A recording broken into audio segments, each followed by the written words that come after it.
Reclaim parts of yourself that you have overlooked or forgotten about. There are many different parts of the human psyche. There are many different faces that make up who we are.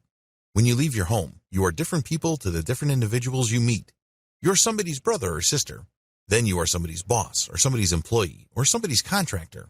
On and on it goes. We're different people to the people we find ourselves in different situations.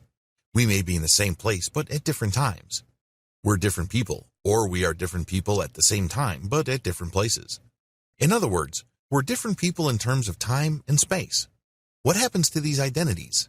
It's as if you're wearing all these different masks with different angles on them. How do you reconcile all of this? Unfortunately, as I've mentioned, we live in a world of specialization. So, we're forced to slice and dice and pick and choose. This does a big disservice to just the rich tapestry of all identities and capabilities. There is power in wholeness. When you choose to live with full integrity, this means you reconnect with everything that defines you.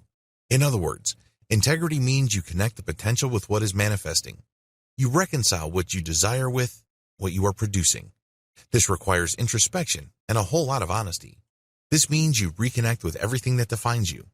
There's the physical you, the biochemical you, the emotional you, the spiritual you, the psychological you, the cultural you, the relational you.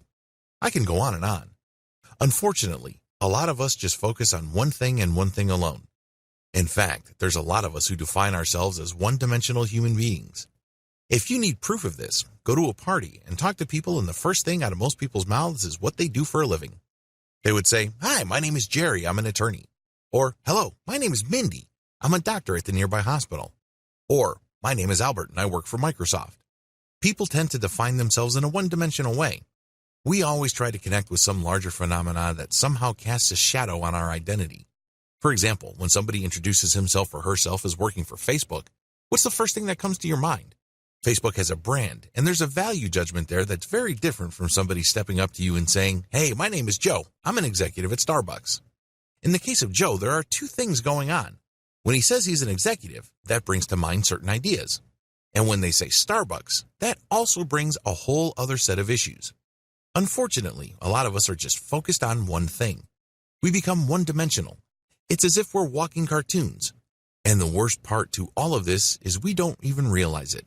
If we're lucky, we get up to 2 or even 3 of these factors in terms of us defining ourselves. That doesn't even come close. By restricting ourselves to the kind of identity we have, we let go of a lot of our connections to the rest of the natural world. This is why we suffer. This is why we feel incomplete.